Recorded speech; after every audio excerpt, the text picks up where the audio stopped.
Hi, my name's Gabriel. I'm going to be your student nurse for the day. Let me just go ahead and give us some privacy. Can you please verify the newborn's name and date of birth for me, please? Okay. I'm just going to go ahead and check that with your ID band. Okay, everything looks good. So what I'm going to be doing today is a head-to-toe assessment on your newborn, and I'm just going to check for the baby's overall health and make sure that everything's good with no abnormalities. Is that okay? Do I have your permission? Okay, so let's get started. So walking in today, I noticed that the baby is bonding well with the family. The baby is with the mother and father only, has no siblings. The mother is a 23-year-old Hispanic female. This is her first pregnancy. She's a G1P0.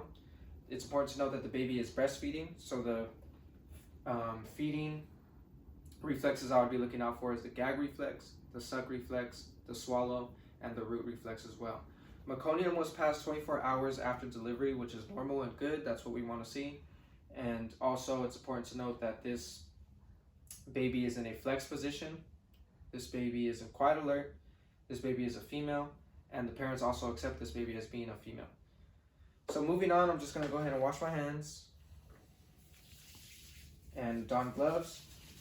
What I want to do now is I want to go ahead and get the more disturbing parts of the assessment out of the way first, since the baby is in quiet alert and calm now. And by starting, I'm going to go ahead and listen to the apical pulse for 1 full minute. Before doing so, I want to clean my stethoscope. And also I want to warm up the stethoscope just to maintain the baby's warmth. So now I'm going to go to the fourth intercostal space, left midclavicular line, and listen for 1 full minute. And the apical pulse is normal, no murmurs were heard with the heart sounds, and all heart sounds were normal. So now moving on, I'm going to go ahead and listen to the lung sounds, starting with the right upper lobe apex, left upper lobe apex, second intercostal space for the left lobe, the second intercostal space for the right lobe. Then I'm going to go to mid-axillary for the right lobe and mid-axillary for the left lobe.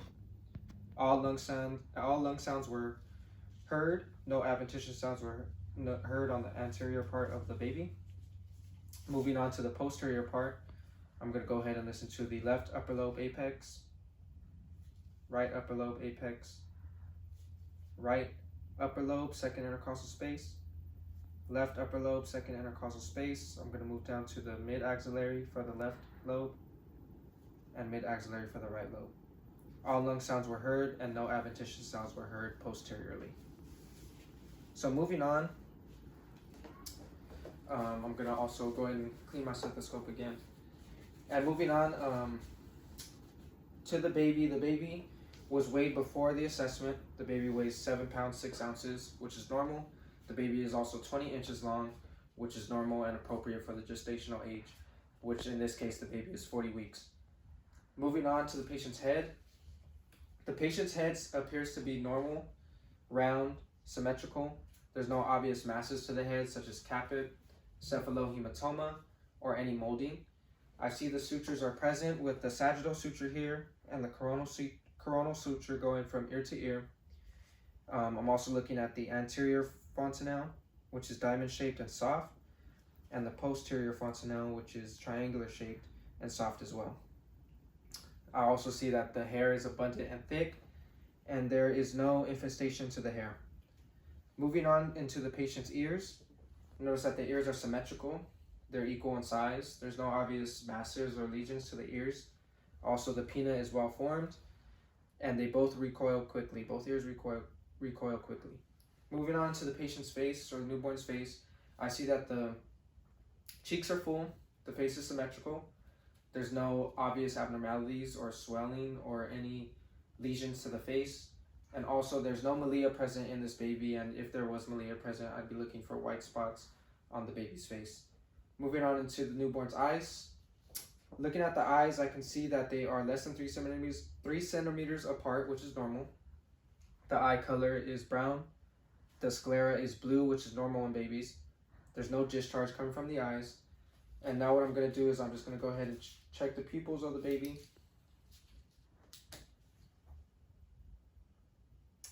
And the pupils are both equal, round, and reactive to light. Also, it's important to note that there is no infestation to the eyebrows, the eyelashes, or the eyelids. Moving on into the newborn's nose. The nose is midline. Upon palpation, there's no masses to the nose, and also the nose is symmetrical with the rest of the face, and it fits proportionately.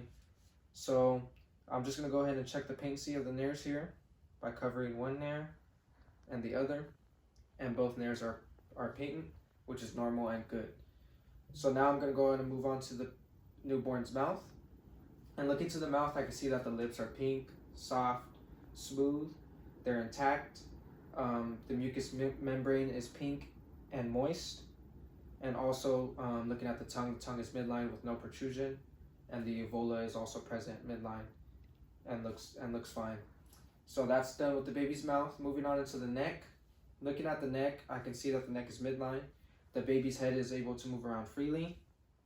Also, there's no signs of swelling, edema, or anything else coming from the neck, and no webbing. The clavicles are straight and intact. And moving on from the baby's neck, I'm going to go ahead and go into the chest. Looking at the chest, I can see that it's round, symmetrical. The nipples are slightly engorged, meaning that this is just extra. This results from estrogen from the mother during pregnancy and during birth, and it's normal. It will disappear within a couple weeks. But I'll make sure to make note that the breast and nipples are slightly engorged. And also looking to the chest, I can see that the baby's respirations are normal. There's no signs of retractions. And then moving on into the abdomen of the baby. To the abdomen is protuberant, but it's not distended, which is normal. Also, there's no obvious masses or lesions to the abdomen.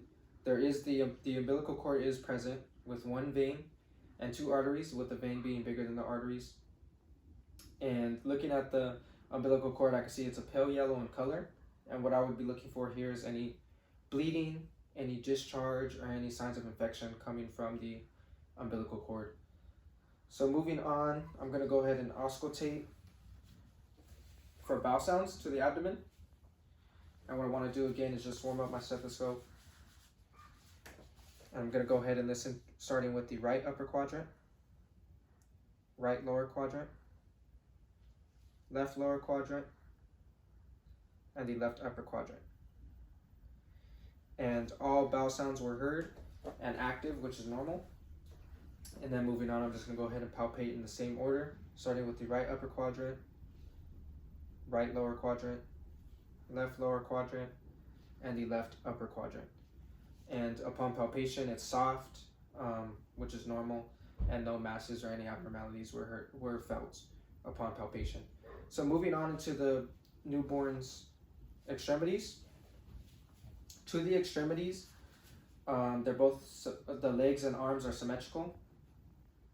I can see that the arms are able to move around freely, and the legs as well. I'm going to go ahead and check for hip dysplasia here, starting with Barlow movement. I'm going to go ahead and bring the knee up and bring it in, and the Ortolani movement, which is bringing it out and extending the thigh and bringing it back down. And there's no signs of hip dysplasia in this newborn. And moving on, I'm going to go ahead and just check the femoral and brachial pulses, which are both normal at 30. And I'm going to go ahead and check the palmar grasp here in this baby, and they're grasping my finger fine. And I'm going to go ahead and check the plantar grasp or the Babinski, and they both react accordingly. The reflexes are good and react accordingly. Moving on to the extremities, I see that the arms have 5 fingers on each side with 10 fingers in total. The feet have 10 toes, 5 on each foot, and that's it to the extremities. Moving on to the genitalia, this is a female newborn, and looking to the genitalia, I can see that the labia major covers the labia minor. The clitoris is large. There's no discharge coming from the vagina, but if there was discharge coming from the vagina, it would be mucus and blood mixed together, but that would be normal and would disappear within a few weeks. After that, I'm going to go ahead and move on into the into the newborn's spine. And moving on to the spine, I'm just going to go ahead and make sure that the spine is intact, which it is. It's straight and intact.